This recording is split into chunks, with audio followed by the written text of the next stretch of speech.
Bonsoir, bienvenue au Cercle Aristote.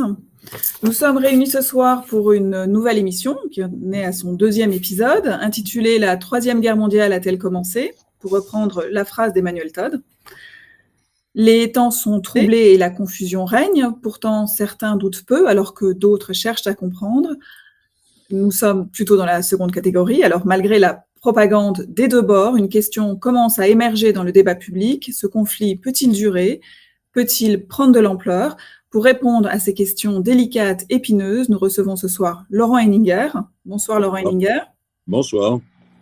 Alors Laurent Heininger, vous êtes historien militaire. Et nous allons commencer tout de suite. Alors par quoi commencer ? Par peut-être justement tenter d'éclaircir toute cette confusion, débattre sur cette guerre, son origine, sa signification, les conséquences du conflit. C'est déjà être accusé d'être pro-russe. Alors, que répondriez-vous, Laurent Heininger, à ceux qui pourraient vous qualifier de pro-russe ? Ça m'amuse. Et si ça les rassure de penser de cette façon, libre à eux, hein, je peux pas, voilà. Je leur dirais, s'ils sont prêts à admettre un petit peu de nuance et de complexité dans les phénomènes du monde, je leur expliquerai que je n'ai pas beaucoup de sympathie ni d'illusion sur le régime de Vladimir Poutine et sur le régime de la Russie en général. J'ai pas beaucoup d'illusions, mais je pense que le camp d'en face est bien pire. Voilà. Donc ça, c'est la première chose. Deuxièmement, je pense que c'est la Russie qui est agressée dans l'histoire. Troisièmement, je pense que si la Russie est un impérialisme, ça n'est pas un impérialisme du même type, de la même nature que l'impérialisme américain. Donc ça serait comparer ces deux impérialismes, c'est comparer un pneu et un ordinateur, je sais pas, bon, voilà. Et que ensuite, je leur répondrai par un exemple historique. Pendant la Seconde Guerre mondiale, l'Occident était allié avec Staline contre Hitler, et plein de gens étaient alliés à Staline sans pour autant avoir de la moindre illusion sur son régime. Je pense que nous sommes dans une situation qui, sans être similaire, est comparable.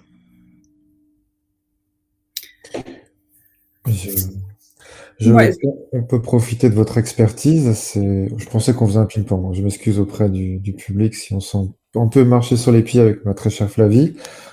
Si j'ai bien suivi notre plan, on devrait peut-être profiter de votre expertise pour peut-être clarifier, dans la mesure du possible, parce que la première mort est toujours la vérité dans la guerre, la situation militaire sur le terrain, si vous avez quelques informations, pour nous dresser un tableau, s'il vous plaît.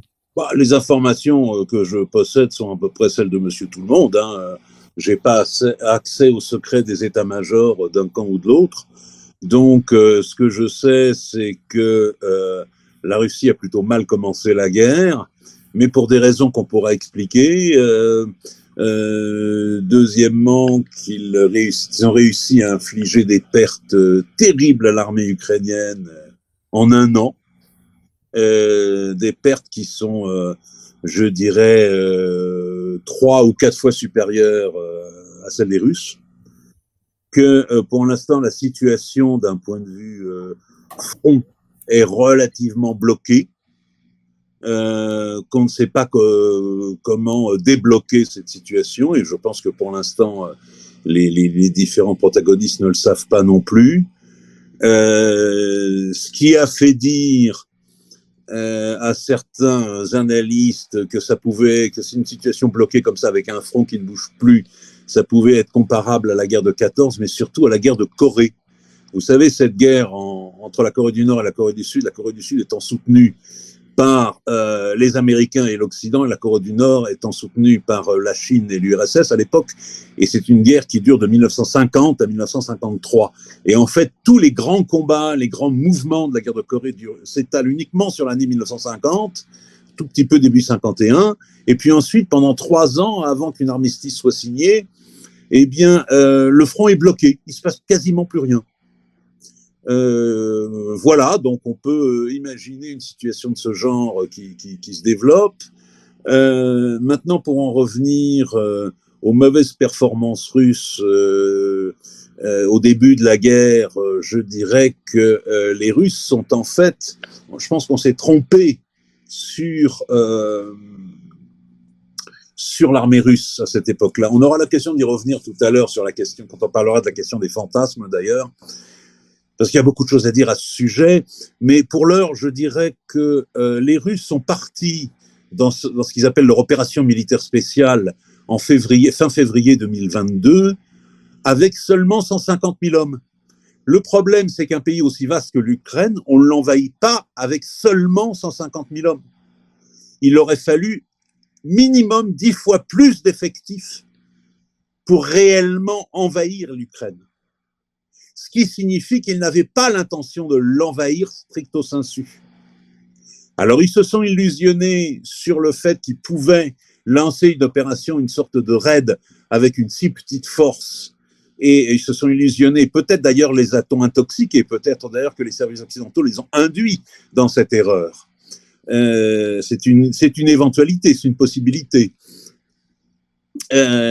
Mais ils pensaient que ça rentrerait très facilement et qu'ils n'auraient pas besoin de mettre le paquet, comme on dit vulgairement, et surtout, s'ils avaient vraiment voulu faire une grande invasion meurtrière et génocidaire, comme je vois ces adjectifs utilisés régulièrement par tout le camp, par tout l'Occident et les médias occidentaux et l'opinion publique occidentale hystériquement et fanatiquement pro-ukrainienne, eh bien les Russes auraient procédé comme le font les Américains quand ils décident d'envahir un pays, et on l'a vu systématiquement toutes ces dernières années, mais ils auraient déjà commencé par envoyer des tonnes d'aviation sur le pays, qui auraient déversé des tonnes de bombes et qui auraient à peu près tout rasé. Ça, c'est comme ça que les Américains procèdent. Les Russes n'ont pas voulu le faire. Ça, faut jamais l'oublier. Hein. Les Russes ne pratiquent pas le génocide par la voie de l'aviation. Alors que les Américains le font. Ce que je rappelle à tous nos amis fanatiques de l'Amérique. C'est ce qu'ils ont fait en Ukraine, c'est ce qu'ils ont fait au Japon et en Allemagne pendant la Seconde Guerre mondiale, c'est ce qu'ils ont fait en Irak, etc., etc. Donc voilà. Oui, la petite différence là, Laurent, si je peux juste vous interrompre, il s'agissait de ne pas s'aliéner la population ukrainienne quand même de la part de la Russie. C'était mais quand justement, même. Oui. Non, mais il y a d'autres cas où ça pourrait être moins primordial. Tout à fait. Par exemple, en Tchétchénie.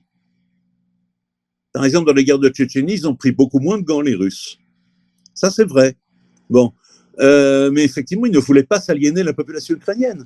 Ça, c'est réel. Donc, toutes les accusations de génocide prononcées à l'encontre de la Russie ces derniers temps sont au mieux débiles, au pire totalement malhonnêtes. Ça, c'est important. Toujours est-il que par-delà le débat, je dirais, moral sur cette question, c'est intéressant, y compris d'un point de vue militaire. Ça veut dire que les Russes n'ont pas tellement l'habitude d'utiliser ce genre d'outils. Voilà. Même en Afghanistan, en 79, ils ne l'ont pas utilisé d'ailleurs, hein, lors de l'invasion de l'Afghanistan par l'URSS en 79. Voilà, donc pour l'heure, la situation militaire, elle est un peu bloquée, on ne sait pas trop ce qui peut advenir. Il y a ici ou là des gens qui font des pronostics, certains sont des pronostics un peu ridicules, d'autres intéressants, mais pas plus qu'intéressants en fait, on ne sait pas. Et là, on est dans une situation où, à moins d'être un dieu ou à moins de lire dans les boules de cristal, il est très très difficile de pronostiquer quoi que ce soit. On peut émettre des hypothèses, rien de plus. Voilà, d'un point de vue de la situation militaire telle qu'elle est en l'état à l'instant T0 où l'on parle. Et si on reste dans un cadre strictement militaire classique, la question nucléaire et la question de l'intervention directe occidentale, ça poserait de tout autre problème. Alors, Laurent Henniger, on a envie de vous poser cette question que finalement, qui est très peu, qui est un peu la question taboue, qui rôde comme ça. Est-ce que l'Occident est en guerre, enfin l'Occident, est-ce que l'Europe est en guerre contre la Russie? Puisque finalement, c'est... Formellement et juridiquement, non. Formellement et juridiquement, non, nous ne sommes pas en guerre. Sauf que dans les faits, nous sommes en train depuis des mois maintenant, en train de flirter, si j'ose dire, de frôler la situation de la guerre assez souvent. Mais formellement et juridiquement, nous n'y sommes pas. Maintenant, est-ce que ça va déborder en une troisième guerre mondiale ? Là encore, je ne suis pas Madame Irma, je n'ai ni dans les boules de cristal, ni dans le mar de café. C'est impossible, et bien malin celui qui saura le prévoir et le prédire. Je pense que c'est pas facile, à moins d'être vraiment dans le secret des dieux, dans le secret des états-majors politiques et militaires. Ce que je ne suis pas, et ce que peu de gens sont. Donc, et quand bien même pour les gens qui le sont, ils ne diront rien d'autre que d'éventuels mensonges, d'éventuelles intoxications, de ce qu'ils ont pu y entendre. Si vous me permettez la question et s'il vous intéresse, je pourrais peut-être vous demander une clarification sur les guerres de proxy, parce que nous semblons effectivement investis d'une façon ou d'une autre dans cette zone de guerre, et néanmoins vous semblez dire que nous ne le sommes pas tout à fait. Peut-être clarifier le concept de guerre de proxy pourrait aider nos téléspectateurs à comprendre la problématique. Un proxy, en langue anglaise, c'est un terme d'argot informatique, je crois, qui signifie un serveur relais en quelque sorte, quelque chose comme ça. Hein. Donc là, une guerre de proxy, c'est en fait, c'est l'idée de faire la guerre à un adversaire, mais sans la faire soi-même, en envoyant quelqu'un d'autre, c'est-à-dire un autre pays, une autre nation, faire cette guerre à votre place, mais pour vous, dans votre intérêt. Et vraisemblablement, c'est ce que font les Américains avec l'Ukraine. L'Ukraine est complètement inféodée à l'Amérique. Tous les achats d'armes sont payés par le budget américain, et jusque tous les fonctionnaires de l'État ukrainien, je ne sais pas moi, les postiers, les instits et tout ça, sont payés sur des fonds américains. Donc c'est vrai, le pays est complètement tenu, outre le fait qu'il est très corrompu, au point qu'il y a de plus en plus de bruits qui courent comme quoi une partie des envois d'armes depuis 1 an, des envois d'armes occidentaux à l'Ukraine auraient été détournés par certains oligarques ukrainiens qui les auraient revendus sur le marché international du trafic d'armes. Ce qui signifierait que ce seraient des armes que l'on risque de retrouver dans les années qui viennent dans des guérillas africaines, des groupes terroristes, etc., etc. Bon, voire des grandes mafias type latino-américaines. Oui. Laurent, peut-être oui. qu'on reviendra sur le sujet des mafias, justement, parce qu'on va parler un peu de l'aspect économique de la guerre, juste très, très, très vite, très bientôt. Je voulais peut-être juste que vous nous rappeliez, puisque vous nous dites que c'est une guerre de proxy, donc c'est une guerre sous influence américaine, etc. La guerre n'a pas commencé le 22 février 2024, 24 février 2022. Est-ce que vous pouvez peut-être nous faire un rapide résumé pour les téléspectateurs des origines de cette guerre et de quand elle a exactement commencé? Si on veut faire une vraie histoire de cette guerre, il faut remonter au Moyen-Âge. Peut-être sur le Moyen-Âge. Ou au moins ce qu'on appelle l'époque moderne, c'est-à-dire le XVIIe siècle. Disons que l'Ukraine était une république socialiste composant l'URSS jusqu'en 1991. Qu'en 1991, quand l'URSS a éclaté, l'Ukraine ainsi que d'autres a obtenu son indépendance, est devenue une nation souveraine, et pleinement souveraine, en théorie en tout cas, et que dans un premier temps, ils sont restés très pro-russes, il n'y avait pas de problème, et peu à peu, on a pu voir que on a pu constater deux choses. Dès le début, en fait, dès 91, on a pu repérer que dans certains milieux, des dirigeants de certaines oligarchies occidentales, ils appelaient à une Ukraine rejoignant l'OTAN et rejoignant l'Occident. Ils appelaient à ça. D'autre part, on a vu réémerger, dès que l'Ukraine est devenue indépendante, on a vu réémerger au grand jour tout un tas de petits groupuscules d'ultra-droite, néo-nazis, disons-le très franchement, qui étaient en fait les héritiers et les descendants, dans tous les sens du mot, de certains groupes néo-nazis ukrainiens qui ont activement collaboré avec les nazis pendant l'occupation allemande pendant la Seconde Guerre mondiale. Une guérilla d'ailleurs anti-soviétique, surtout dans l'ouest de l'Ukraine, qui est une région très particulière de ce pays, qui d'ailleurs s'était poursuivie cette fois-ci non plus avec l'aide des nazis, mais avec l'aide des services secrets occidentaux, principalement britanniques et américains, jusqu'au tout début des années 50. Ensuite, dans les années 52-55, les soviétiques avaient réussi à y mettre un terme définitivement. La plupart des gars avaient été tués ou alors faits prisonniers et envoyés dans les goulags, dont ils sont libérés quelques années plus tard seulement, et puis ils sont retournés vivre en Ukraine, si j'ose dire tranquillement, mais en mijotant une éventuelle revanche pour un futur X. Et ce futur X, il est revenu dans les années 89, 90, 91. Voilà. Et à partir de là, tout au long des années 90 et 2000, ce qui s'est passé, c'est que la situation essentiellement économique et politique en Ukraine allant en permanence en se dégradant toujours plus, ça a créé des tensions sociales, politiques énormes dans le pays, avec une misère qui était encore pire que celle qu'il y avait en Russie. Et là-dessus, les services occidentaux, alors faut pas, quand on dit les services occidentaux, il faut pas uniquement penser en termes de services secrets et d'espions, ça joue bien sûr, mais il n'y a pas que ça. Il y a aussi les services, tout ce qu'il y a d'ouvert, qui font ce qu'on appelle du soft power, c'est-à-dire du pouvoir doux, littéralement.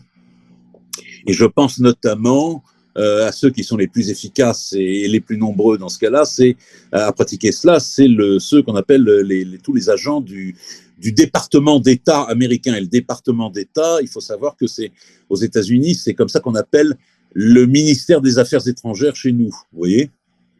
Et eux, ce sont les gens les plus actifs et souvent les plus intelligents, les plus habiles en matière de manipulation politique et de manœuvres politiques dans les différents pays. Beaucoup plus que la CIA ou que d'autres services secrets d'ailleurs. Et c'est eux qui ont lancé et alimenté, organisé toutes ces révolutions de couleurs qu'on a vu se développer en Ukraine, en Géorgie, etc., en Kirghizie aussi, dans les années 2000. Et en Ukraine, c'était ce qu'on appelait la révolution orange. Et alors, tous ces mouvements, on peut à la fois, il ne s'agit pas de dire que ce sont des créations et des créatures entièrement de tous ces services occidentaux. Ça serait faire ce qu'on appelle, à tort d'ailleurs, du complotisme, parce que je déteste ce mot, mais là, ça serait ce qu'on appelle avoir une conception policière de l'histoire. Je pense qu'aucun service, secret ou pas secret, aussi intelligent et aussi bien pourvu en fonds monétaires, ne peut créer à partir de rien un mouvement social. Pour qu'il y ait mouvement social, il faut que le peuple réellement ait de réelles raisons de descendre dans la rue. Donc ils ont joué là-dessus, ils l'ont alimenté, ils ont soufflé sur les braises. Mais pour souffler sur des braises, il faut déjà qu'il y ait des braises. Sinon, ça ne sert à rien. Donc, ils ont alimenté ça. Et puis, de fil en aiguille, le mouvement a fini par aboutir. Ces mouvements de mécontentement qui étaient endémiques dans l'Ukraine il y a des années 90, 2000, même 2010. qui était endémique, a fini par exploser complètement en 2014, avec les grandes manifestations sur la place du Maïdan à Kiev, la capitale du pays. Et ces manifestations étaient au départ des manifestations parfaitement spontanées, parfaitement populaires, de gens qui en avaient marre des oligarques et qui en avaient marre de la corruption, d'un gouvernement aussi bien que aussi corrompu qu'inefficace et pourri. Et c'est sur la base de ce mouvement tout à fait réel et tout à fait sincère d'une partie de la population que des groupes d'ultra-droite ukrainiens et que les agences occidentales ont agi. C'est sur la base de ce mouvement qui était réel et sincère. Ils ont agi et ils l'ont poussé, ils l'ont canalisé, ils l'ont manipulé de façon assez complexe d'ailleurs, mais très intelligente, si bien qu'ils ont réussi à transformer cela en un véritable coup d'État pour chasser le président de l'époque et pour prendre le pouvoir. Alors, ensuite, ça n'a pas calmé les choses puisque la situation économique de l'Ukraine ne s'est pas améliorée, la vie quotidienne des gens encore moins, de la population, la crise politique était loin d'être réglée, ils ont continué, toutes les différentes factions ukrainiennes ont continué à se taper dessus, y compris quelquefois en plein Parlement. Il y a eu des élections, cela dit, à plusieurs reprises, et ce qui est intéressant de voir, c'est que dans ces élections, à chaque fois, les groupes néo-nazis d'extrême droite, d'ultra-droite même, ukrainiens, n'ont pas obtenu plus de 2, 3, 4% grand maximum des voix. Donc, ils sont ultra minoritaires. C'est pour ça que l'Ukraine n'est pas un pays de nazis, c'est pas vrai. D'ailleurs, pendant la guerre, l'Ukraine a fourni des énormes bataillons de partisans et de maquisards contre l'occupation allemande. Donc, de ce point de vue-là, le peuple ukrainien n'a pas à être suspecté de quoi que ce soit. Mais il y a en son sein ces gens-là qui sont très réels, qui ont une certaine puissance, qui s'appuient quelquefois sur les Occidentaux, quelquefois sur leur église locale, qui est très particulière elle aussi, et surtout qui sont très agressifs et qui en veulent, comme on dit, et qui ont réussi à noyauter pas mal de choses, à noyauter ou à contrôler en faisant du chantage, etc., etc. Donc à acquérir une surface politique et militaire beaucoup plus importante que leur représentativité véritable au sein de la population. C'est là-dessus que Poutine s'appuie quand il dit il faut dénazifier l'Ukraine. Effectivement, on ne peut pas dire qu'il faut dénazifier l'Ukraine puisque l'Ukraine n'est pas nazie. Sa population ne l'est pas, la nation ne l'est pas. Mais une partie de l'État et de l'armée ont été noyautés, beaucoup, par ces gens-là. Ça, c'est vrai. Et là-dessus, et effectivement, en plus, avec l'attaque russe, la population ukrainienne qui n'est pas au courant de toutes ces manœuvres qui se passent dans son dos ou au-dessus de sa tête, se sont sentis agressés, à juste titre d'ailleurs. Je les comprends. Ils voient un pays comment dire, qui est sur leurs frontières, qui rentre chez eux avec des armements. Bon, ils prennent ça comme une agression et ça a pu donner des arguments et ça a pu rendre séduisants les discours des néo-nazis aux yeux de pas mal de gens dans la population. C'est possible aussi. Voilà. Tout ce processus que je viens de décrire, je pense que j'ai été assez clair, je l'espère, qui explique et qui en fait fait le récapitulatif de ce qu'on a vu se produire depuis quelques années. J'ai oublié un élément important, c'est qu'à la suite de la révolte dite du Maïdan en 2014 et l'arrivée au pouvoir de certains groupes nationalistes ukrainiens, il y a des régions entières de l'Ukraine, qui sont des régions qui déjà autrefois étaient russes, et qui ont été données à l'Ukraine de façon administrative du temps du régime communiste, mais tout un tas de régions de l'Ukraine, notamment d'Ukraine orientale, qui sont des régions pleinement russophones, qui se sont insurgées contre le nouveau pouvoir en 2014 en proclamant leur indépendance, et notamment les régions de Lugansk et de Donetsk. Là encore, c'était des soulèvements parfaitement sincères, réels et spontanés, de gens qui se sont dit, mais on ne veut pas être dirigé par des Ukrainiens nationalistes fous, on est russophone, on parle russe, la Russie, c'est notre pays frère, et puis en plus, surtout, ils se sont mis à craindre, et ce n'était pas du fantasme de leur part, parce qu'une partie des gens en face le disaient. Ils se sont mis à craindre l'éventualité qu'il se produise des phénomènes similaires à ceux qu'on avait observés dans les années 90 dans la guerre civile de l'ex-Yougoslavie, où il y avait eu des nettoyages ethniques. Et ils se sont mis à craindre que l'ultra-droite ukrainienne rentre dans ces régions et massacre l'intégralité de la population russophone, ou les fasse fuir, ou les deux à la fois. Et donc, ils ont déclaré leur indépendance, ils ont pris les armes, et c'était parfaitement spontané. Les Russes, le gouvernement de Russie, les a un petit peu aidés, mais pas tant que ça, beaucoup moins qu'on pourrait le croire. Beaucoup moins qu'on pourrait le croire. Ils n'ont jamais envoyé de masse de troupes, ils ont envoyé 2-3 trucs, des batteries antiaériennes, des choses comme ça, mais ça n'a pas été très loin, parce que Poutine ne voulait pas intégrer, à l'époque, ces républiques autoproclamées, indépendantistes de l'Ukraine orientale, il ne voulait pas les intégrer dans la Russie. Déjà parce que économiquement, ça aurait été un boulet d'intégrer ces régions-là qui étaient extrêmement pauvres. Et deuxièmement, parce qu'il n'était pas du tout sur une ligne à l'époque de conquête de quoi que ce soit. Et d'ailleurs, ce qu'on ne sait pas, enfin ce qu'on sait peu en Occident, les populations russophones anti-ukrainiennes de ces régions de Lugansk et de Donetsk ont à l'époque, et depuis cette époque, gardé énormément de rancœur contre la Russie et contre Vladimir Poutine.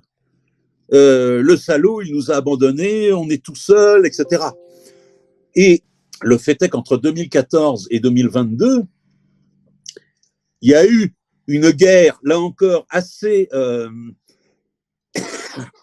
statique de ces deux pays, de ces deux républiques avec l'Ukraine, mais avec une artillerie ukrainienne qui n'a pas cessé de bombarder les villes, les habitations, les écoles, les hôpitaux, et qui a fait des dizaines de milliers de morts dans ces populations russophones.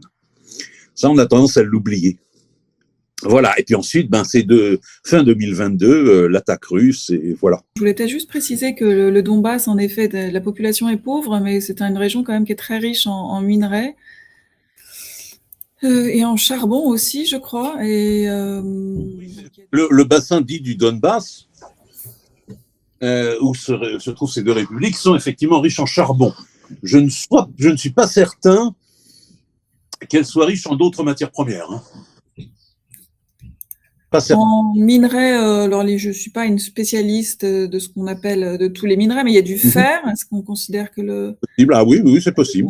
Et de manganèse, je crois. Ah, alors. On peut vérifier en même temps.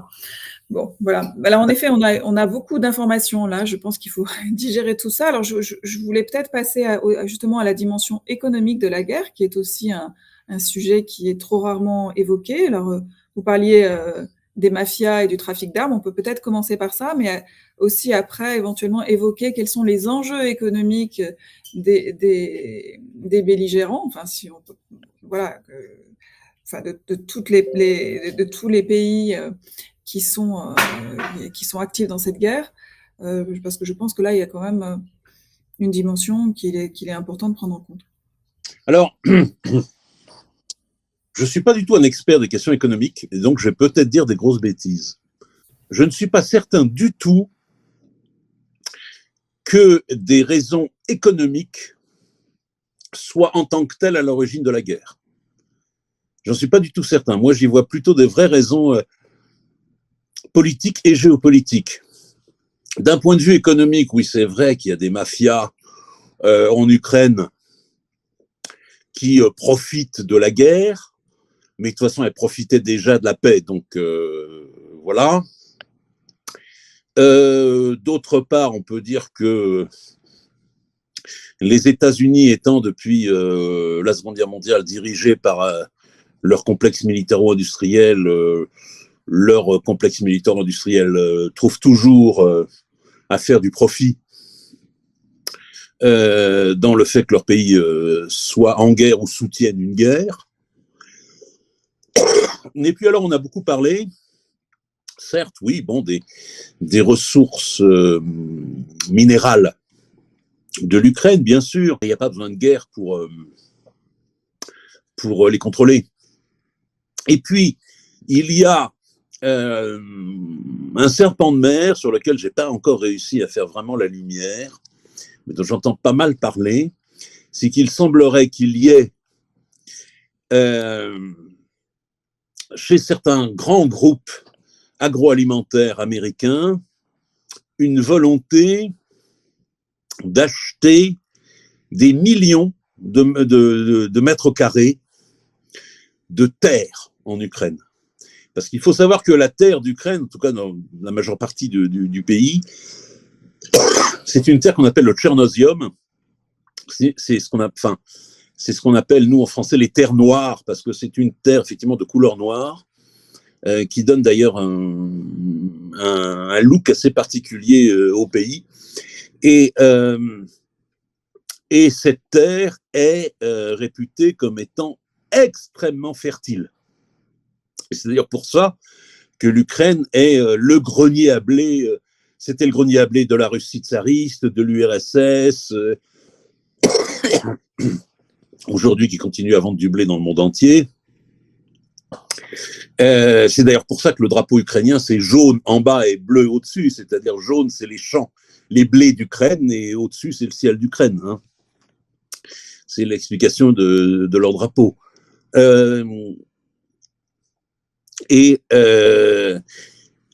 On sait qu'il y a plusieurs pays, notamment la Chine, mais les États-Unis aussi, qui achètent des terres dans plein de pays, et essentiellement dans le tiers-monde, dans des pays pauvres, très pauvres, mais en fait c'est le cas de l'Ukraine aussi, qui achètent des terres pour y développer leur agroalimentaire, pour y faire de l'agribusiness. Il semblerait qu'ils aient des vues sérieuses sur de grandes quantités de terres en Ukraine. Mais a priori, si je vous interromps... Ça y est, ils ont déjà acheté les terres, d'autres qui disent non, c'est pas encore fait, etc. Ça, c'est la seule info que j'ai eue qui sont un peu tangibles, et encore. Mais les infos sont difficiles à obtenir, mais j'aurais entendu qu'il y aurait à peu près de 30% des terres qui appartiendraient déjà à des multinationales américaines. C'est ce qu'on dit. Alors encore, ça reste à vérifier. Mais... Ça reste à vérifier. Et en ce qui concerne donc, ce fameux trafic d'armes et les mafias... Là aussi, c'est des bruits qui courent, mais qui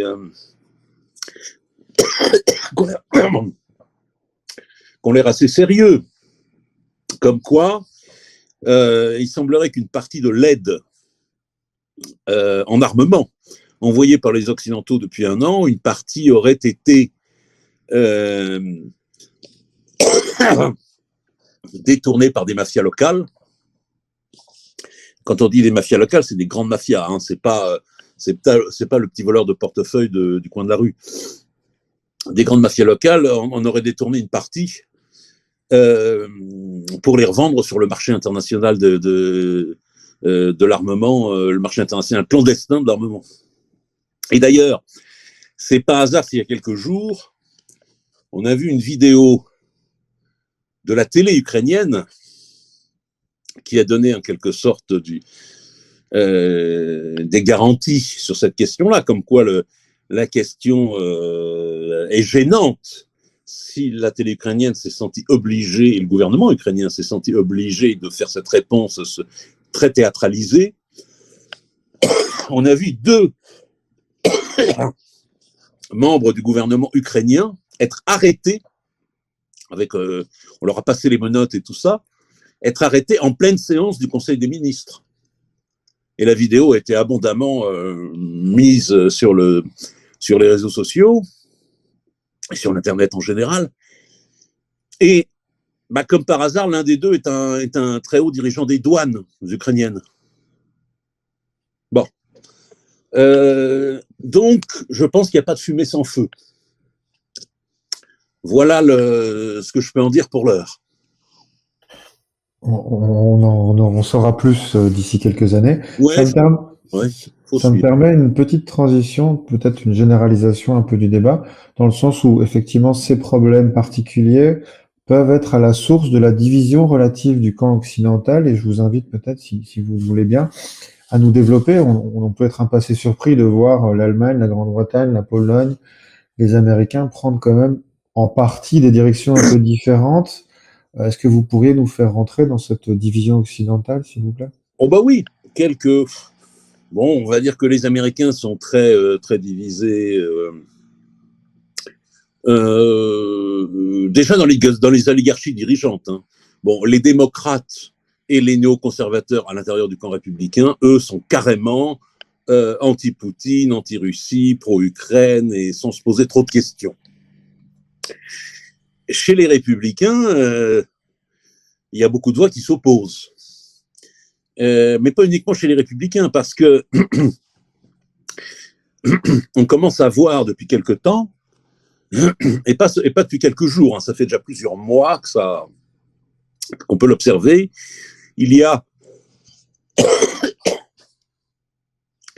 des voix qui se font entendre aux États-Unis, des voix très critiques, et qui viennent pas forcément de milieux de la droite républicaine, trumpiste ou que sais-je.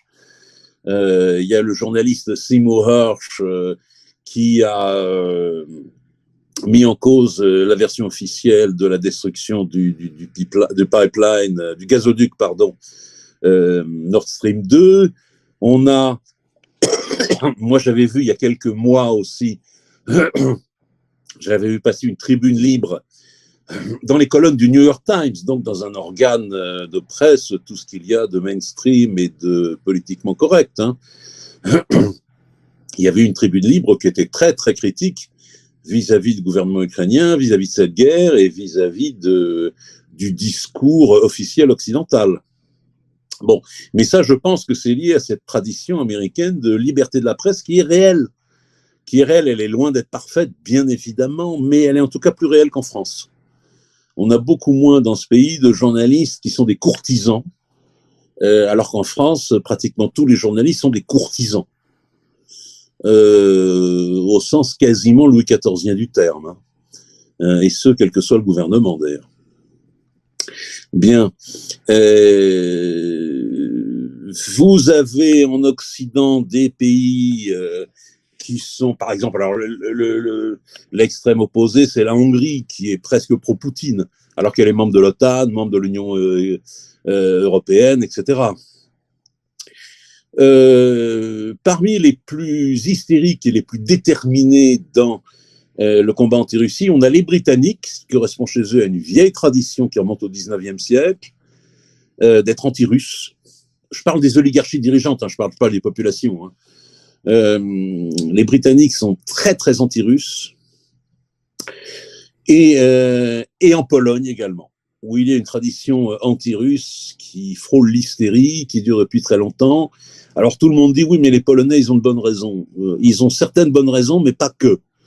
La Pologne n'a pas toujours été un martyr, un pauvre martyr blanc comme neige dans le passé, dans ses relations avec la Russie et les Russes, et encore moins avec les Ukrainiens, et puis pas même avec le reste de l'Europe non plus d'ailleurs. Donc les Polonais me font un peu peur, et ce d'autant plus que les Polonais sont en train de se constituer une armée en ce moment-là qui va être très bientôt la plus puissante d'Europe. On parle même que certains osent même avancer le pronostic suivant, c'est qu'en 2030, à ce rythme-là, la Pologne aura l'armée la plus puissante d'Europe hors Russie, mais elle sera même possiblement plus puissante que l'armée française, l'armée britannique, l'armée allemande réunies. Donc, voilà. Mais ça, en Pologne, je vous dis, c'est une vieille tradition qui remonte à très très loin. Parce que les oligarchies sont, accoquinées avec une église catholique polonaise qui, depuis le Moyen-Âge, se considère comme en état de croisade contre la Russie orthodoxe. Véritablement. Hein. Et ce qui a poussé les Polonais très souvent à aller chercher des noises auprès de la Russie. Au XVIIe siècle, le grand impérialisme de la région, de toute l'Europe de l'Est, le grand impérialisme qui emmerdait tout le monde autour de lui à l'époque, c'était la Pologne, dont l'empire s'étendait jusqu'à la mer Noire, jusqu'à Odessa, en incluant toute l'Ukraine occidentale d'ailleurs. Bon. Et c'était un impérialisme particulièrement oppresseur d'ailleurs. Pas uniquement pour les autres, hein, mais également pour ses propres paysans, soit dit au passage. Et puis qui opprimaient assez durement la paysannerie ukrainienne. Les gouvernements polonais dans les années 30 ont pas mal fricoté avec l'Allemagne nazie au point de s'allier plus ou moins avec eux et au point de fantasmer la possibilité de s'allier avec Hitler pour attaquer la Russie avec eux. Bon. Et puis, de toute façon, ils ont comme fantasme, une partie des oligarchies polonaises, actuellement, ils ont comme fantasme, un vieux fantasme qui date de 1918, c'est-à-dire l'année où la Pologne est revenue à la vie, à une existence, alors qu'auparavant, pendant un siècle et demi, elle avait été séparée et partagée entre trois grands empires. Pardon. Il y a un projet, un fantasme de reconstituer la Grande Pologne du XVIIe siècle, c'est-à-dire en allant jusqu'à la mer Noire. Mais pour ça, il faudra s'opposer à la Russie, mais il faudra aussi s'opposer à l'Ukraine, soit dit au passage. C'est pour ça que si l'Ukraine s'effondre totalement, il est possible qu'on ait une situation de chaos telle que l'armée polonaise rentre à l'intérieur de ce vide ou de ce chaos pour se tailler une part énorme du gâteau, si les Américains les laissent faire ou n'arrivent pas à les maîtriser. Je ne dis pas que ça va se produire, je ne dis pas que ça va se produire, je dis que c'est possible. Laurent Henniger, il y a aussi la question éventuelle de la partition, c'était aussi un sujet. Tout à fait, de la partition de l'Ukraine. Mm-hmm. Oui. Oui, ça serait peut-être la solution la plus sage d'ailleurs. Enfin là, je ne donne que mon très humble avis. C'est-à-dire que l'Ukraine orientale, c'est la Russie, voilà. L'Ukraine orientale et la Crimée, c'est la Russie, voilà. Donc ça reviendrait à la Russie. L'Ukraine occidentale, la région de Lvov, enfin de Lviv en ukrainien, pourrait devenir un pays indépendant qui rejoindrait l'Union européenne et peut-être même l'OTAN s'il a envie. Mais la Pologne, si on suivait ce que vous disiez. Oui, mais enfin, dans ces cas-là, de toute façon, si un scénario de ce genre se déroule, je dis bonne chance à la Pologne d'avoir à gérer un tel territoire et ses populations, et qui détestent les Polonais aussi, et autant qu'ils détestent les Russes, et même si pour l'instant ils sont en théorie alliés, ils font taire leur haine, mais il y a pas beaucoup de millimètres à faire sauter avant qu'elle réapparaisse à la surface. Hein. Et puis, comment dire, le centre, je sais pas, la région de Kiev, tout le centre de l'Ukraine, qui est une région dans laquelle on parle pas véritablement l'ukrainien classique, on parle d'une sorte de mélange dont j'ai oublié le nom, qui est un mélange d'ukrainien et de russe. Mais la vraie Ukraine stricto sensu, où on parle un véritable Ukrainien, c'est la région occidentale qui d'ailleurs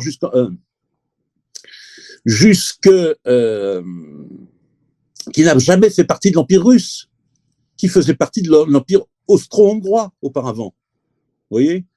Et c'est d'ailleurs pour ça qu'ils supportent mal le fait d'être occupés par les Russes, comme ils disent. Ce que je peux comprendre. Mais c'est eux. Alors, quand on parle de la différence entre les Russes et les Ukrainiens, parce qu'il faut savoir que pour les Russes, les Ukrainiens, c'est réellement un peuple frère. Et c'est vrai qu'il y a une tendresse dans le peuple russe pour le peuple ukrainien. Exactement de la même façon, c'est très comparable. C'est très comparable à la tendresse qu'ont pu avoir les Français à une époque, et qui existe encore largement d'ailleurs, pour les Marseillais. Vous voyez, depuis les films de Pagnol et les romans de Giono, il y a eu toute une Provence mania en France, où l'accent marseillais c'est sympathique, la mentalité marseillaise, tout ça, la chanson marseillaise dans les années 30, les films de Pagnol avec la partie de cartes, toutes ces choses-là, Fernandel, bon. Il y a chez les Russes une espèce de sympathie pour l'Ukraine, pour ça. Et d'ailleurs, c'est pas, je pense que la comparaison serait intéressante parce que au niveau des différences linguistiques entre l'ukrainien et le russe, on pourrait comparer ça, alors comparaison n'est pas raison bien évidemment, mais on pourrait proposer la comparaison avec la situation en France au Moyen-Âge, où on avait une France du Sud qui était une France de langue d'oc et une France du Nord qui était une France de langue d'oil. Hein. Encore aujourd'hui, quand un Parisien comme moi entend parler des gens en patois occitan, je comprends une grande partie de ce qu'ils disent, pas tout, loin de là, mais c'est un peu comparable. Parce qu'à l'origine, alors là, au très lointain Moyen-Âge, Biélorussie, Russie, Ukraine, c'était exactement le même pays, qui avait pour capitale Kiev d'ailleurs. Bon, et ensuite ils ont commencé à diverger légèrement, mais ils ont la même racine à la base, le même noyau originel. Mais pour revenir à ce scénario polonais, pourquoi je l'évoque, c'était en rapport avec le thème de ce soir, c'est que un scénario comme ça, je répète, hein, c'est un scénario qui vaut ce qu'il vaut, c'est pas une prophétie. Il peut se passer plein d'autres choses. Mais un scénario comme ça qui finit par ne plus être contrôlé par les Américains pourrait dégénérer très mal. Parce que les Russes, le gouvernement russe pourrait pas laisser faire ça. Et puis même si le gouvernement russe hésiterait à leur rentrer dedans, on peut imaginer qu'il y ait des troupes, que ces troupes polonaises en avançant, se mettent à rencontrer des troupes russes qui de l'autre côté avancent aussi, et que voilà, une fois qu'ils se rencontrent, ça y est, ils se tapent dessus, quoi, et ça ferait très mal. On peut imaginer ça. On peut d'autant plus l'imaginer qu'un tel scénario comprendrait non seulement une avance des militaires polonais en Ukraine occidentale, mais également une avance des armées hongroises, roumaines et slovaques en Ukraine occidentale, parce qu'il y a quelques petites régions d'Ukraine occidentale qui sont peuplées majoritairement de Slovaques, qu'on appelle dans cette région des Rutènes, des Slovaques, des Hongrois et des Roumains. Et vous savez, dans ces régions-là, les frontières collent assez mal avec les répartitions de population, et ce d'autant plus que les populations dans ces pays-là sont des populations qui, depuis des siècles, sont mélangées. Vous avez un village ukrainien, 10 km plus loin, le village le plus proche, c'est un village polonais.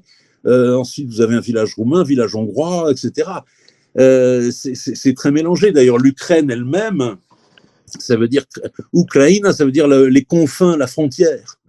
Parce que dans ces régions-là, qui sont des régions d'empire, et d'empire en plus qui sont en contact avec les peuples des steppes, hein, les Tatars, les Turcs et tout ça, pendant des siècles, la frontière, c'est pas une ligne, c'est une zone. Et c'est dans ces zones que se passent tout un tas de choses qui sont pas claires et carrées, comme on aime à les avoir en Occident. Donc, Laurent Inger, oui, ça, ce sont des scénarios, j'imagine, qui n'ont pas été tout à fait prévus par les Américains, en effet. Ça, on ne sait pas. Bon, on ne sait pas, mais enfin, de toute façon, c'est des scénarios qui sont très, très peu prévisibles.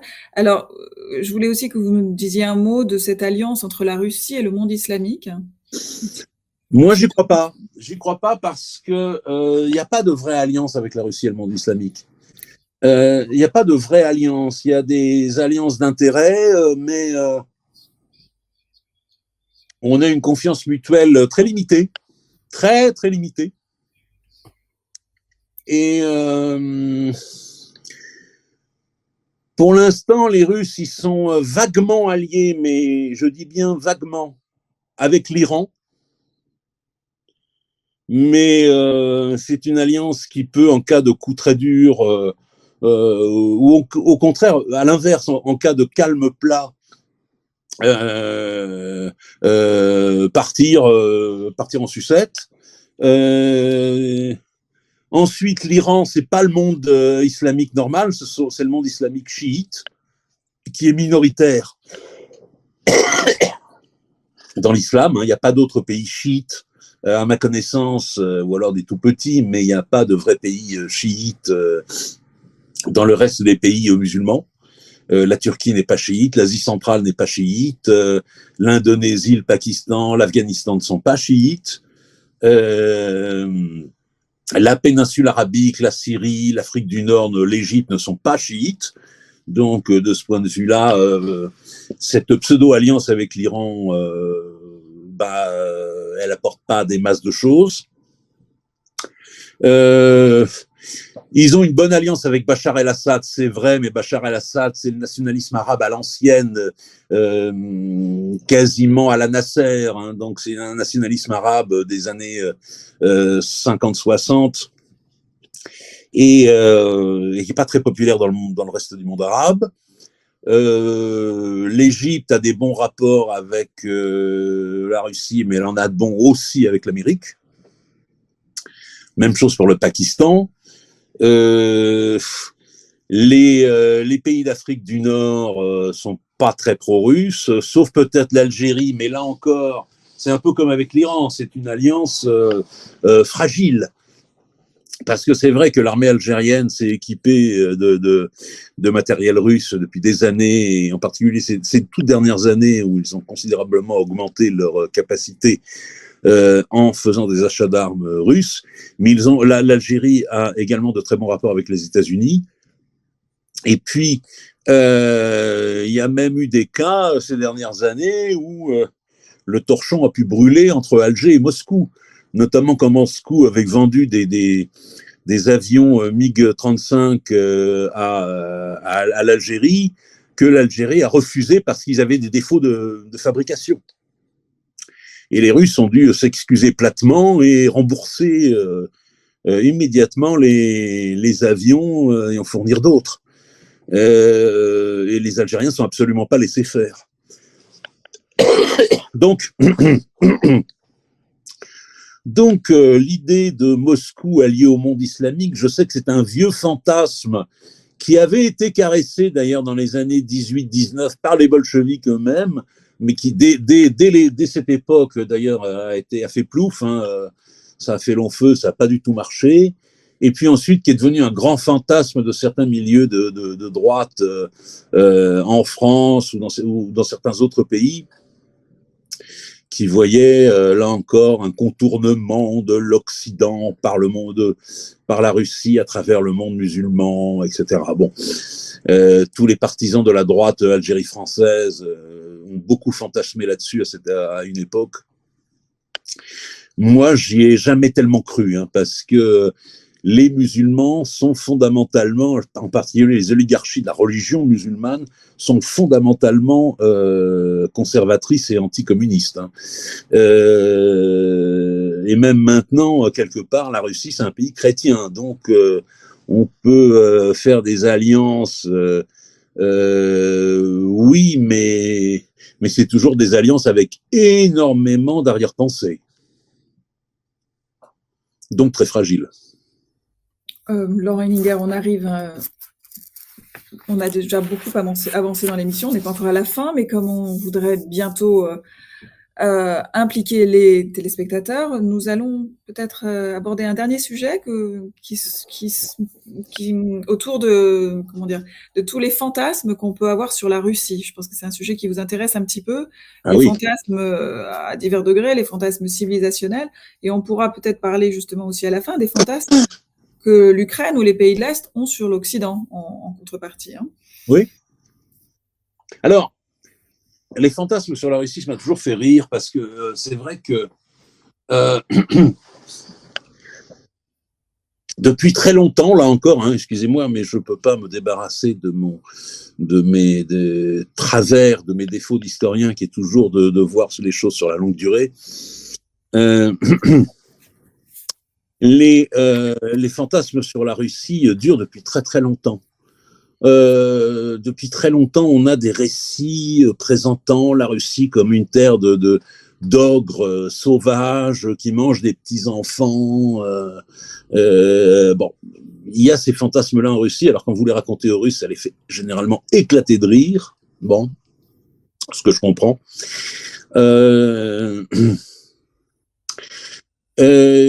Mais sur la question des fantasmes, c'est qu'on imagine le pire toujours sur les Russes, c'est-à-dire ils mangent les enfants, etc., ils violent les femmes et tout. Alors, là où ça devient compliqué, c'est que quand on étudie un petit peu, enfin même beaucoup l'histoire russe, on s'aperçoit que ces fantasmes et ces clichés ont certains éléments de vérité, mais pas de quoi en faire, c'est le cas de le dire, tout un plat. Hein. On sait par exemple qu'il y a eu des cas de cannibalisme pendant les famines terribles qui ont frappé la Russie, notamment pendant sa guerre civile, après la Révolution. On sait qu'il y a eu des cas de cannibalisme à Leningrad pendant le siège de la ville par les Allemands pendant la Seconde Guerre mondiale. On sait également que le cannibalisme était pratiqué dans les camps du Goulag. Mais de là à dire que les Russes et l'armée russe dévorent les petits-enfants, bon, c'est un peu du n'importe quoi, parce qu'à la limite, des exemples comme ceux que je viens de donner, on pourrait les trouver dans d'autres pays en situation extrême, comme c'était le cas dans les exemples que je viens de donner. De même, on sait qu'il y a eu énormément de viols de femmes allemandes en Allemagne en 1945, au moment de l'arrivée de l'armée rouge. C'est vrai, mais on sait aussi que c'était pas voulu par le commandement militaire, qui détestait ce genre de choses, parce qu'en général, les officiers dans une armée détestent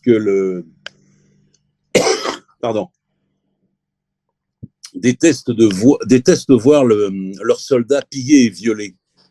Parce qu'une armée qui commence à piller et à violer, c'est une armée qu'on ne contrôle plus. Et ça, c'est la hantise de tout chef de guerre. Même si certains dirigeants politiques ou idéologiques de l'URSS de l'époque avaient plus ou moins incité les soldats à le faire. Mais c'était une attitude totalement irresponsable qui n'était pas du tout appréciée par le commandement militaire soviétique de l'époque. Bon, cela dit, ce qu'on sait, c'est qu'effectivement, il y a eu ces viols, mais on sait également qu'il y a eu énormément de viols par les soldats de l'armée rouge, y compris dans les territoires russes et soviétiques libérés au fur et à mesure de leur avance. Donc, les femmes allemandes un peu plus, oui, bien sûr, mais de toute façon, ils ont violé, parce que de toute façon, ils vivaient une vie atroce, ces soldats abominables, avec un taux de perte terrible, et en plus qui vivaient dans un état de misère sexuelle absolue. Je vous rappelle que, où j'apprends aux gens, s'ils ne le savent pas, que les soldats soviétiques pendant la Seconde Guerre mondiale n'avaient pas de permission, ça n'existait pas, le fait d'avoir des permissions. Donc ceux qui ont eu la chance ou la malchance d'être enrôlés dès 1941 et de survivre et de terminer la guerre vivant en 1945 ont passé 4 ans et demi en enfer sans savoir de permission. Ça aussi, il faut le savoir. C'est peut-être un détail, hein, mais bon. C'est peut-être le problème de l'occidental moyen contemporain de ne pas très bien se figurer la difficulté de ce genre de situation et de projeter son petit confort personnel. Avant de passer aux questions du public... Mais attendez, je termine parce que ça c'est important sur cette question des fantasmes. Il y a un autre domaine sur lequel il y a beaucoup de fantasmes depuis le début de la guerre froide, c'est que les discours des gens, particulièrement dans les milieux anti-russes, oscillent entre deux extrêmes. Toujours. Bon, alors je mets de côté les pro-russes fanatiques qu'aujourd'hui on trouve plutôt à droite, mais qui tout au long de la guerre froide étaient qu'on trouvait plus généralement dans les rangs des partis communistes, pour lesquels, de toute façon, tout ce qui était soviétique ou russe était forcément bien, formidable, etc. Bon, je laisse de côté ça. Mais je vois le discours des anti-soviétiques, des anticommunistes, ou aujourd'hui même des anti-russes en général, et maintenant qu'on retrouve beaucoup à gauche, hein, entre parenthèses. Comme quoi le monde est bizarre. Hein. Mais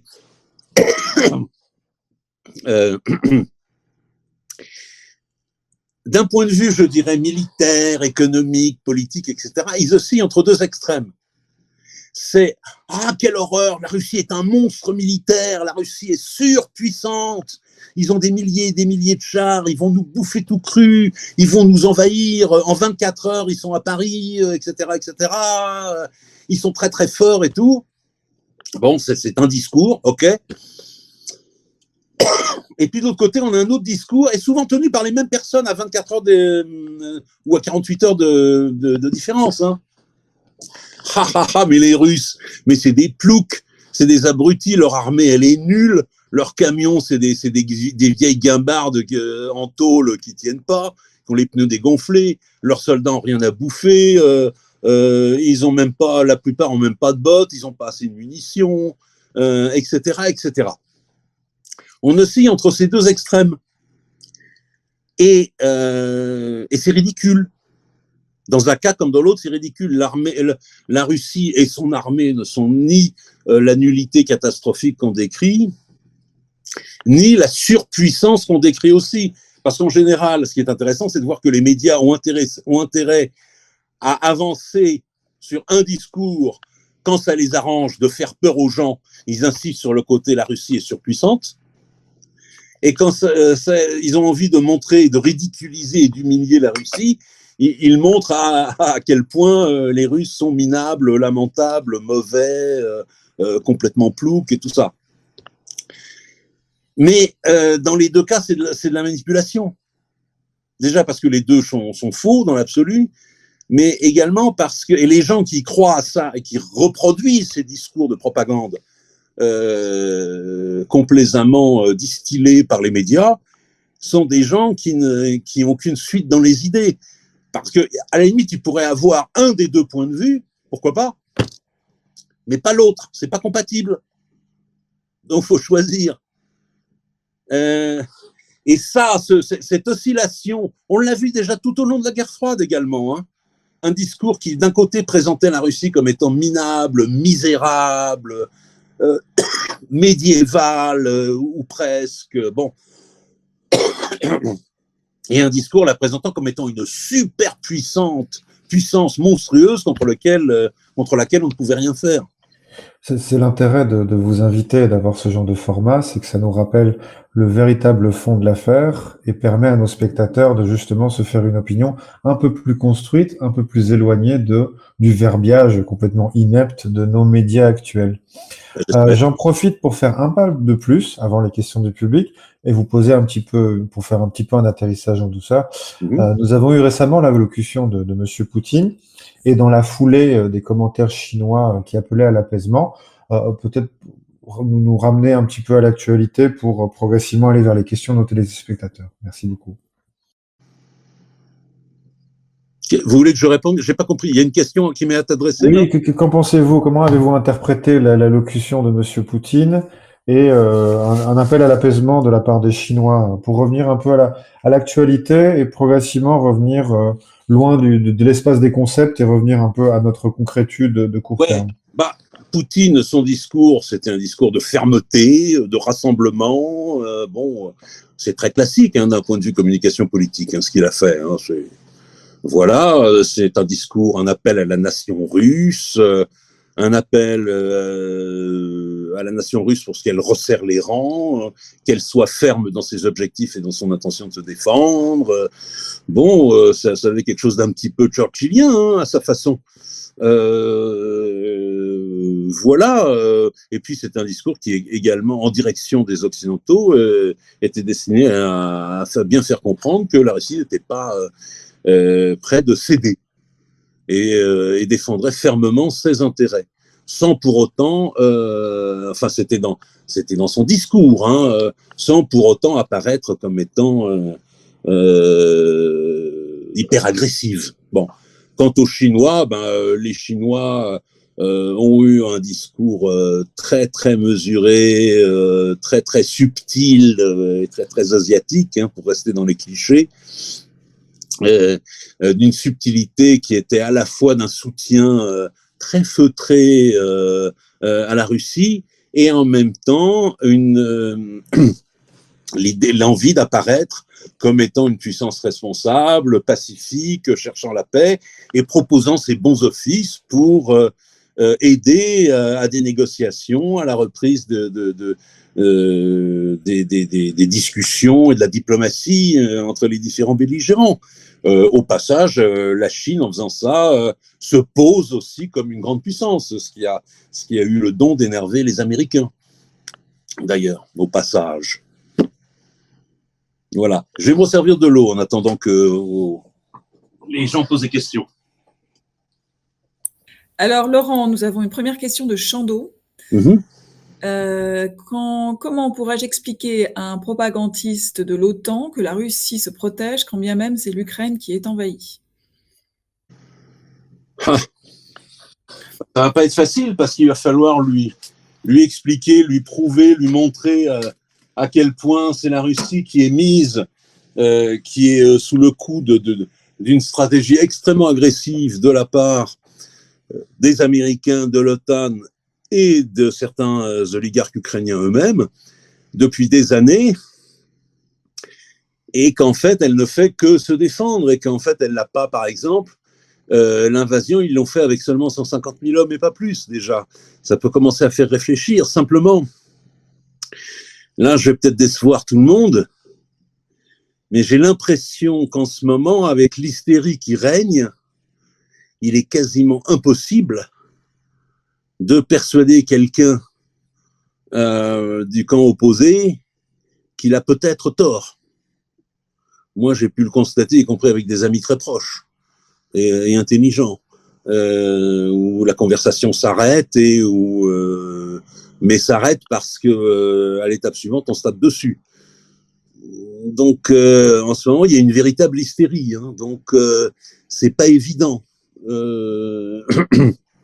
C'est pas évident du tout de réussir à le faire. Alors, cela dit, je pense qu'il ne faut pas désespérer non plus, parce que l'hystérie qu'on a pu voir, je sens qu'elle est en train de tout doucement commencer à se craqueler. En ce moment, je vois, y compris sur LCI, qui est la chaîne qui a été la plus ouvertement et la plus clairement anti-russe et pro-ukrainienne depuis un an. On a pu commencer à voir certains intervenants émettre des points de vue critiques. De plus en plus, ça commence à arriver. Le point de vue, je veux dire, entre guillemets, pro-russe, commence tout doucement par la bande à être entendu. Il y a tout un tas de trucs, de scandales liés à l'Ukraine qui sortent et qui ont commencé à faire se fissurer les certitudes de pas mal de gens. Je vois par exemple l'intervention que je salue d'ailleurs de Arnaud Klarsfeld, rappelant la vérité historique, hein, d'ailleurs, rappelant le fait que une bonne partie des certaines populations ukrainiennes dans l'Ukraine occidentale, notamment, avaient plus que collaboré avec les Allemands, notamment dans la Shoah, et en particulier dans la Shoah par balle. Mais pas uniquement, puisque d'ailleurs, dans certains camps de concentration, 70% des gardes étaient ukrainiens.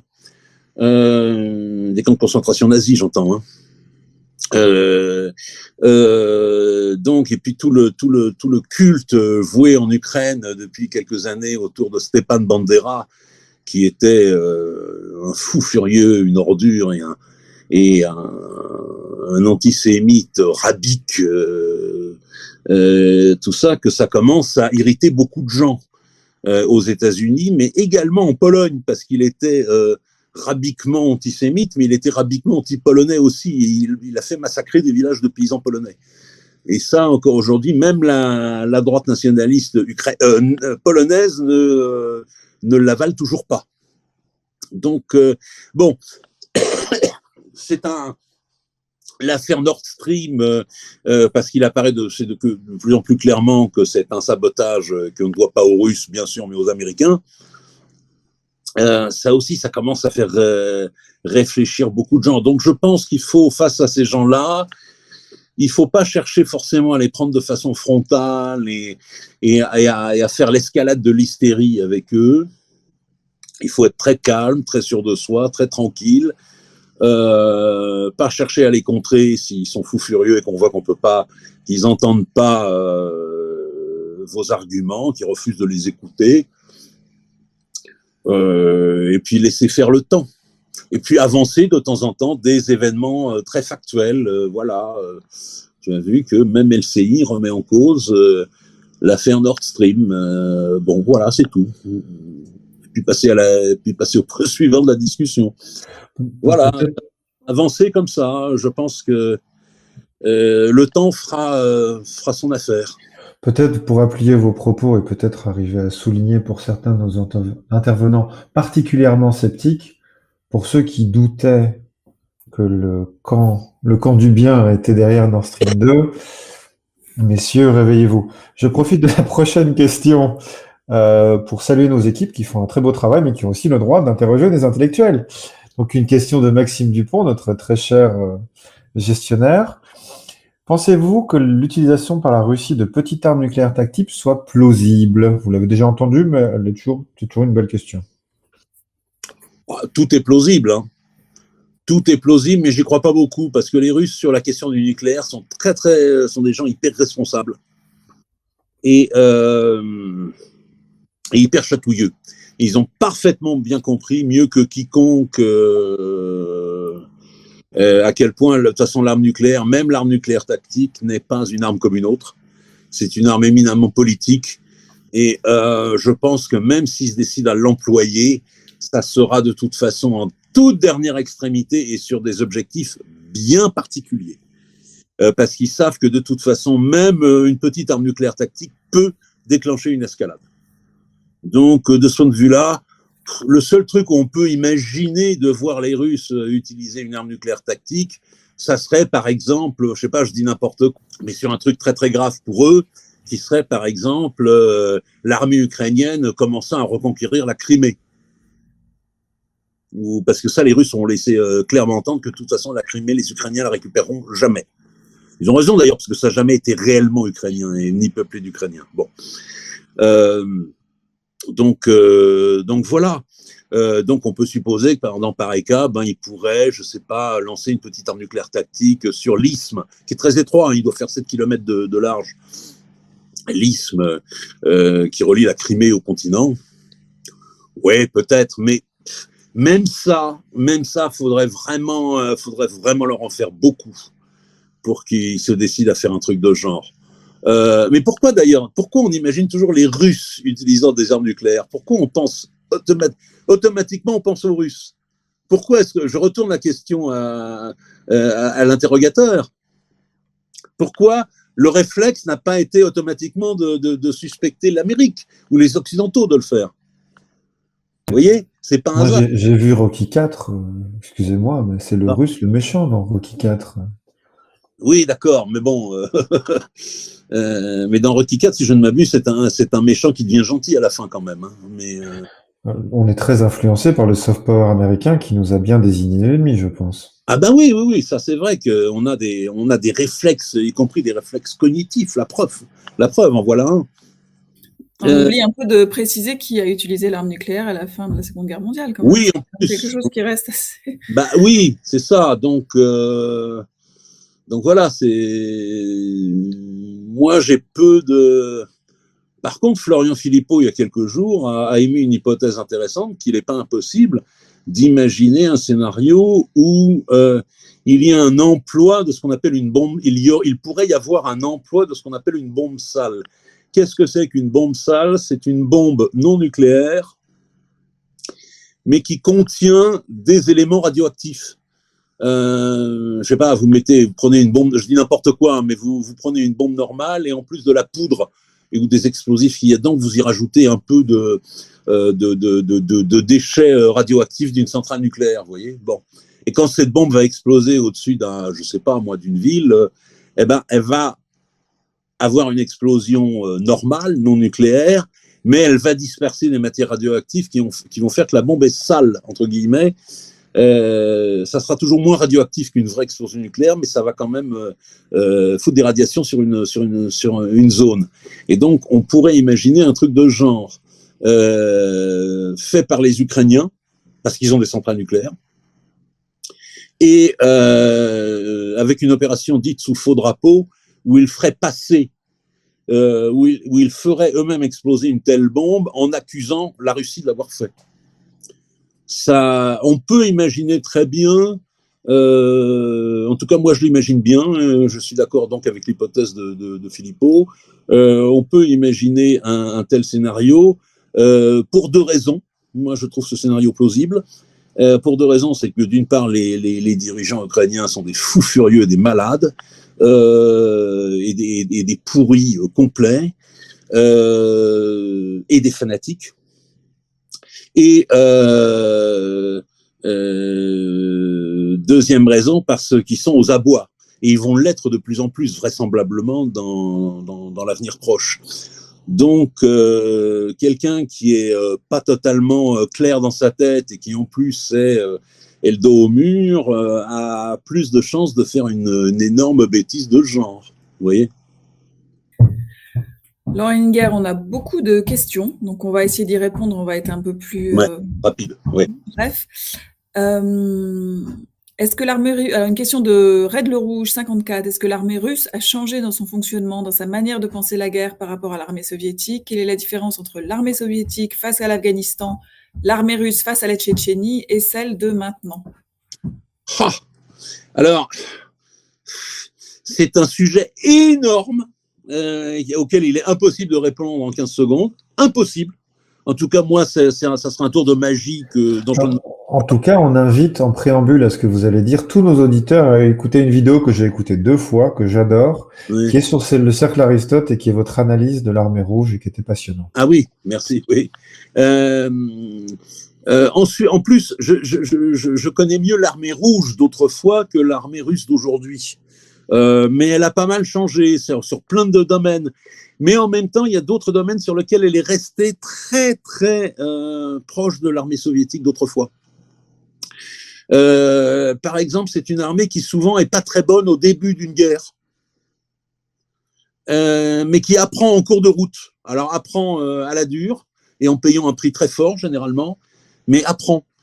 Pendant la première guerre de Tchétchénie, ils ont été nullissimes. Pendant la deuxième guerre de Tchétchénie, ils avaient appris.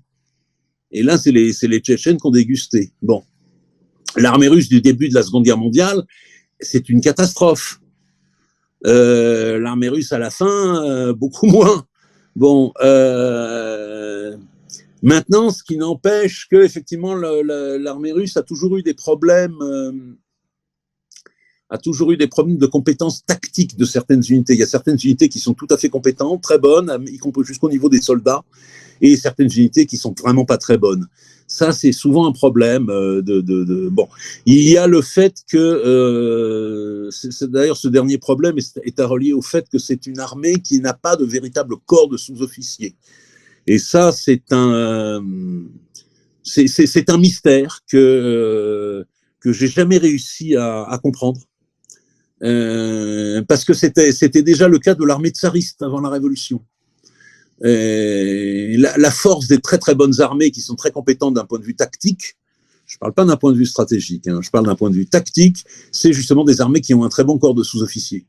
Ce qui était le cas de l'armée allemande de la grande époque, qui était nulle stratégiquement, mais qui était extrêmement compétente tactiquement, ce que d'ailleurs les gens ont retenu, parce que le mythe de l'excellence militaire allemande, il est lié au fait que l'armée allemande était très bonne tactiquement. Mais ce mythe laisse totalement de côté le fait qu'ils étaient nuls stratégiquement. Passons.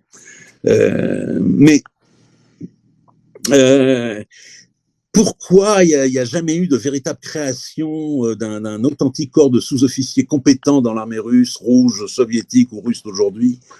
C'est un mystère que j'essaye de résoudre, de creuser. J'arrive pas à trouver d'explication satisfaisante. Vraisemblablement, l'explication est à chercher dans des explications d'ordre politique et sociologique. Parce qu'en fait, un bon corps de sous-officiers, c'est l'équivalent dans le monde civil d'un très bon corps de contremaître dans l'industrie, par exemple. Vous voyez ? Oui, Laurent, je pense que là, ça va nous emmener un peu loin. Ça fera l'objet de. Voilà. C'est un sujet complexe. On va passer à une autre question. De Bounia 75-63, l'est de l'Ukraine est un lieu de passage des gazoducs et oléoducs.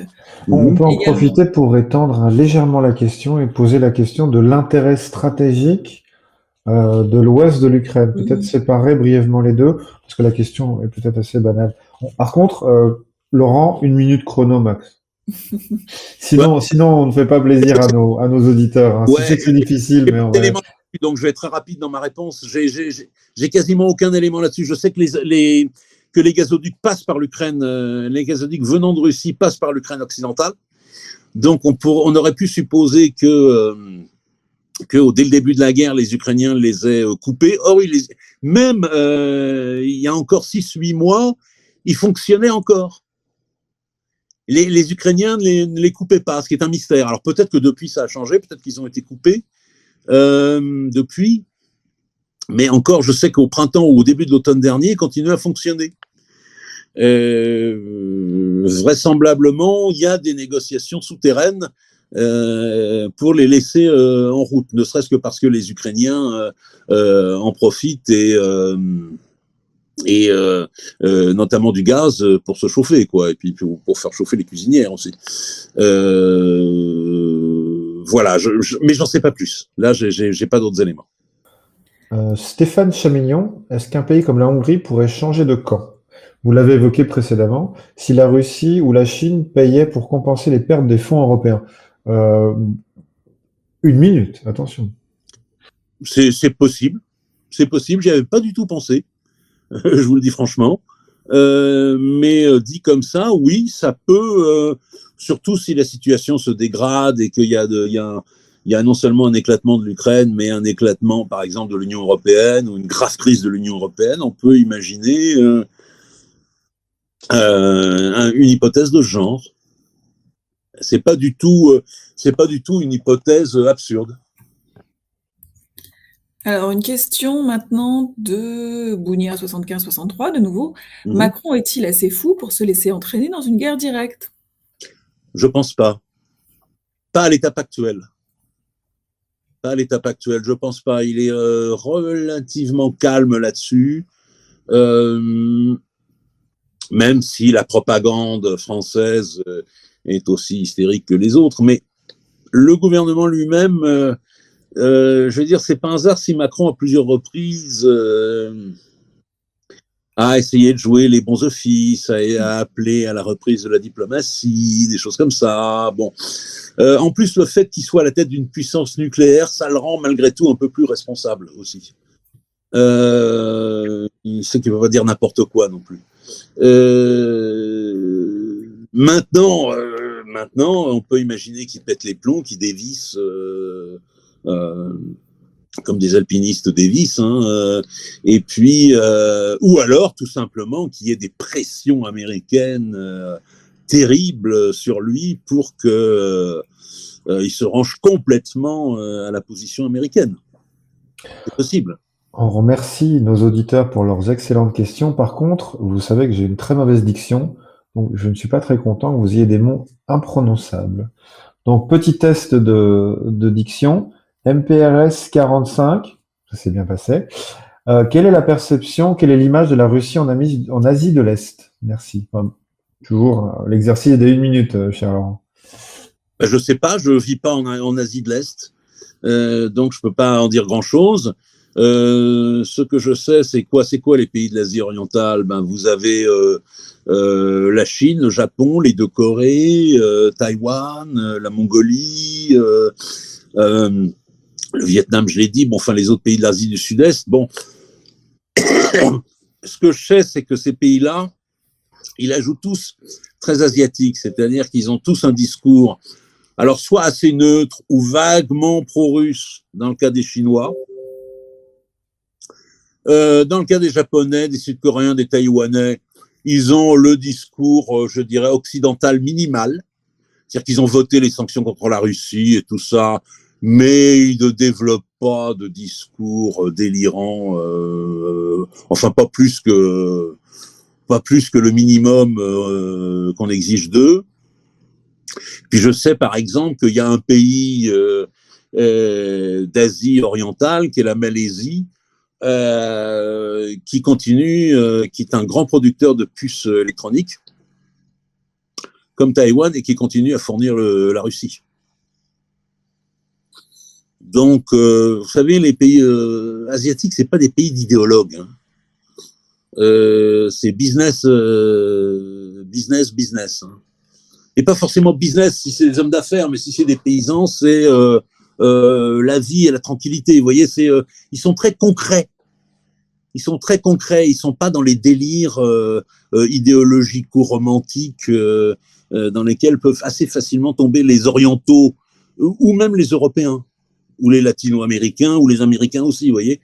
Mais en Asie, c'est le concret, quoi. Vous voyez, c'est dire le paysan, il va se préoccuper de la pluie ou de la sécheresse, savoir si ses animaux sont en bonne santé, si la moisson rend bien.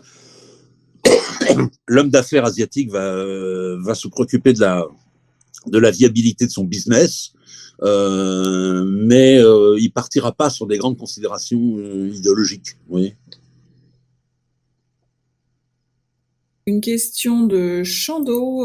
Comment Poutine utilise ses 8 cancers pour vaincre un ours à main nue? Bah voilà, la réponse est toute trouvée. C'est que ces 8 cancers, ça me semble être un énorme pipeau inventé par des journalistes occidentaux qui savent pas quoi dire, quoi. C'est tout. Bon. Non, mais peut-être qu'il a 8 fois le signe du cancer, voyons. Ah, c'est peut-être ça, oui. Mais peut-être que l'ours qu'il bat a 9 cancers, donc Poutine. Ah, non, mais il y a du concours, en tout cas. Une question de Toto 1, 2, 3, 4, 5, 8, 8, 8, 8. Doit-on s'inquiéter de l'Allemagne? Bon, les questions sont vagues. Oui, mais s'inquiéter d'Allemagne, pas d'un point de vue militaire, puisque l'armée allemande est pas de très bonne qualité. Maintenant, en revanche, d'un point de vue politique et économique, l'Allemagne fait la pluie et le beau temps à Bruxelles et n'arrête pas de tailler des croupières à la France et à son économie et à son influence. Donc ça, oui, c'est même plus qu'inquiétant, oui. Oui, absolument. On va aller de plus en plus vite parce qu'il y a quand même beaucoup de questions. Alors, une question au cercle maintenant, et ce soir, c'était des questions à Laurent Henninger. Donc, comment analysez-vous la position de l'Inde concernant ce conflit et quels sont les liens réels entre ces deux pays? Eh bien, le cercle pense qu'il va donner la parole à Monsieur Henninger. Merci au cercle. Bon, l'Inde est encore plus que la Chine, est un pays très prudent, très, très prudent. les dirigeants indiens essayent de maintenir une soigneuse équidistance entre Moscou et Washington. Ils ont tout un tas de liens, d'excellents liens avec Moscou, c'est vrai. Je crois qu'ils n'ont pas condamné les Russes, mais j'en suis pas sûr. Mais en tout cas, ils en font pas beaucoup dans la condamnation de la Russie. Ils continuent à commercer allègrement avec la Russie, mais en même temps, ils ont d'excellents rapports avec Washington et avec l'Amérique. Donc, il la joue vraiment sécurité, prudence et tout ça. Encore une fois, ça aussi, c'est très asiatique, hein, ce genre d'attitude. Alors là, j'ai une question qui peut être très large aussi. Donc, bon, quelle serait la meilleure question de Vincenzo 222? Quelle serait la meilleure position que la France pourrait prendre?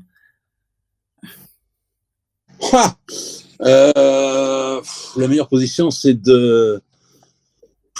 pour moi, la meilleure position, ça serait d'appeler à la paix, de cesser de prendre position comme elle le fait, d'appeler à la paix, de reconnaître, de cesser d'envoyer des armes à l'Ukraine également, de cesser de boycotter économiquement la Russie et de reprendre non seulement des vraies relations diplomatiques, mais des vraies relations commerciales et économiques avec elle. Parce que, mine de rien, ces sanctions qui étaient destinées à mettre la Russie à genoux sont en train de mettre les pays européens à genoux. Hein, c'est vraiment, on s'est tiré une balle dans le pied avec cette histoire. Maintenant, c'est vrai que si on fait ça, il faudra subir les foudres potentiellement terribles de l'Amérique. Hein.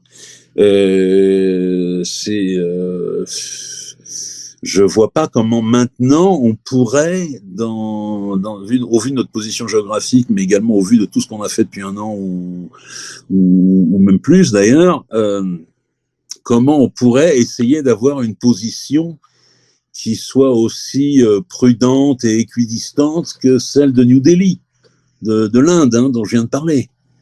Je crois que ça serait plus possible maintenant, donc on est complètement coincé. Je sais pas comment on pourrait faire parce que si on faisait ça, si on faisait tout ce que je viens de dire, les Américains seraient fous furieux. Hein. Et alors là, il y aura un déferlement hystérique anti-français, au même titre qu'il y a le déferlement hystérique anti-russe dans les médias et dans certaines parties de la population américaine. Je m'excuse auprès de Paps92, qui a une question trop complexe que j'invite à poser sur le Discord ou à nous envoyer sur le Telegram pour que je la pose dans des meilleures circonstances. Henninger a son rond de serviette, il est gravé sur la table et il sera toujours là pour vous répondre. Donc je pose la question de Gelop. Avez-vous des détails sur l'influence des groupes d'extrême droite qui noyauteraient l'Ukraine? Je pense que le terme noyauté... J'ai un petit peu répondu à cette question, David. J'ai répondu à cette question tout à l'heure. Mais noyauté, le terme, en fait, est un peu fort. Est-ce que ces groupes sont si puissants? Est-ce qu'on surévalue cela ou pas? Je pense qu'ils sont... À l'origine, ils sont pas très puissants, mais peut-être qu'à force de faire du bruit, de l'agitation, et puis à s'opposer à une invasion russe qui est perçue par la population à juste titre comme étant un outrage, on peut imaginer qu'ils ont gagné de l'influence. En plus, comme ils combattent pas mal sur le front, ça aussi, ça peut leur conférer de l'influence. Mais ils ont noyauté, en particulier les services secrets, une partie de la police, une partie de l'armée, tout un tas d'institutions gouvernementales, tout ça. Bon, partiellement, mais en tout cas suffisamment pour y jouer un rôle, oui. Une question de Dragon Vert 8. Pensez-vous qu'il y aura des offensives majeures au printemps dans les deux camps, sachant que la présence de grand nombre de véhicules et de troupes concentrées peuvent être risquées du fait de la puissance de l'artillerie et aviation actuelle? Là, alors là, oui, tout est possible. Bien sûr qu'il peut y avoir des offensives, ou au minimum des envies de passer à l'offensive. Oui, ça, il doit y en avoir. Maintenant, est-ce qu'elles se produiront? C'est pas certain. C'est pas certain. Je vais reprendre ce que je disais au tout début. Il est tout à fait possible aussi d'imaginer une situation qui se prolonge, cette espèce de statu quo et de front peu mobile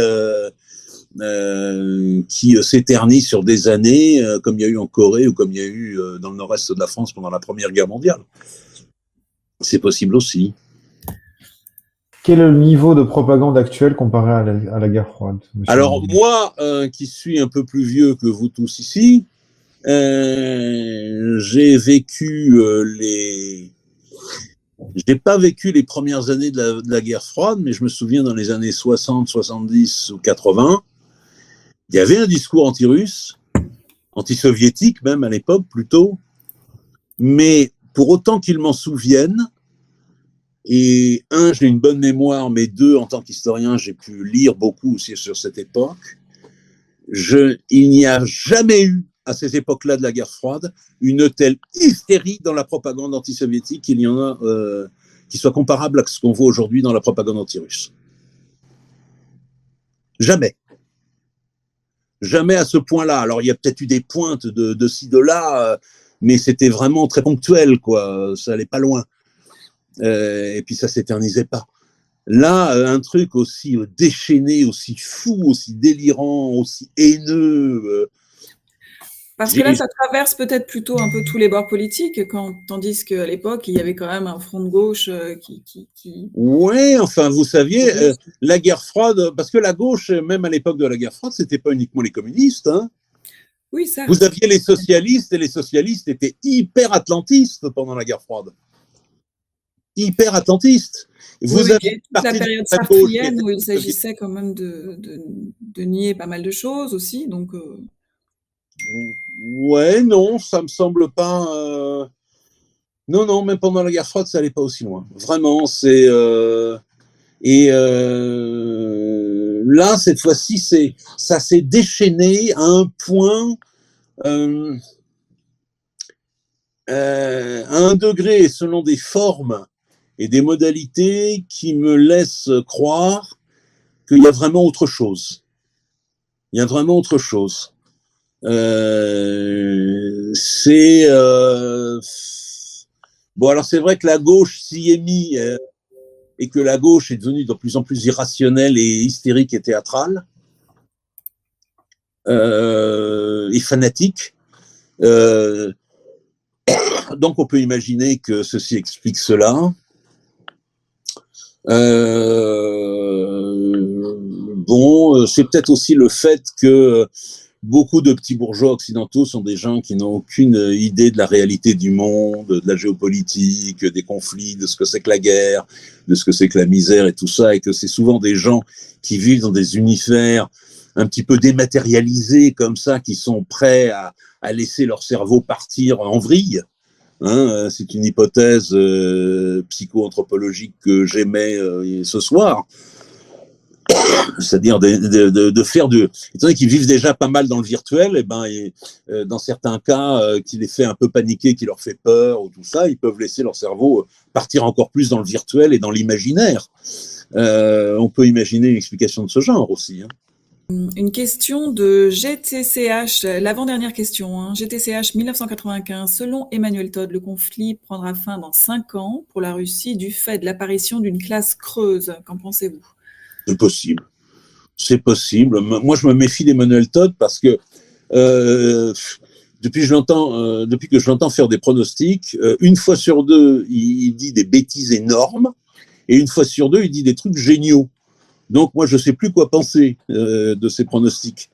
Ça se trouve, il est très bon, son pronostic, on verra. Si ça se trouve, je sais pas. Je peux pas. Je suis honnête, hein, quand un truc, je le sais pas, je le dis. Hein, je vais pas chercher à broder. Une question, et c'est la dernière, de Obelzi, c'est un Obélix un peu raté. Une nouvelle vague de mobilisation est-elle en préparation pour la Russie? Question... Vraisemblablement, au moins ils y pensent, oui, de toute façon. Ils y pensent, et je pense qu'ils sont en train de réfléchir au moins à l'état-major russe, à la mise en place d'un nouveau système de réserve et de mobilisation des populations qui soit qui fonctionne mieux que celui qui est en vigueur actuellement. Mais c'est un gros travail tout à la fois concret et administratif et politique qui est très difficile, mine de rien. Mettre en place un bon système de mobilisation, c'est pas facile. Laurent, pour clôturer, nous sommes en train de clôturer. Nous avons fait une émission de pratiquement 2 heures ce soir, donc c'est assez exceptionnel.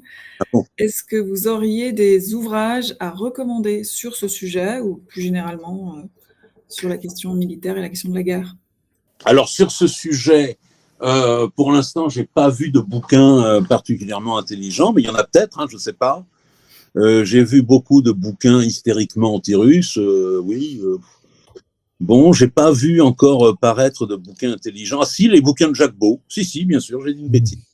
Les ouvrages du colonel Jacques Beau, qui sont vraiment intéressants et vraiment utiles pour comprendre cette question. Et puis sinon, sur la question de la stratégie militaire en général, par-delà la guerre russo-ukrainienne actuelle, je conseille chaudement un bouquin qui a été rédigé par 2 amis à moi. Mais c'est pas du copinage, hein, si je le fais, c'est parce que je pense que c'est un bouquin fondamental, très très important et très intéressant, qui en plus se lit facilement et très bien, même si le sujet est difficile, parce que très théorique, mais il est présenté d'une façon extrêmement didactique, dans une langue claire, agréable, et puis c'est un dialogue entre les 2 auteurs.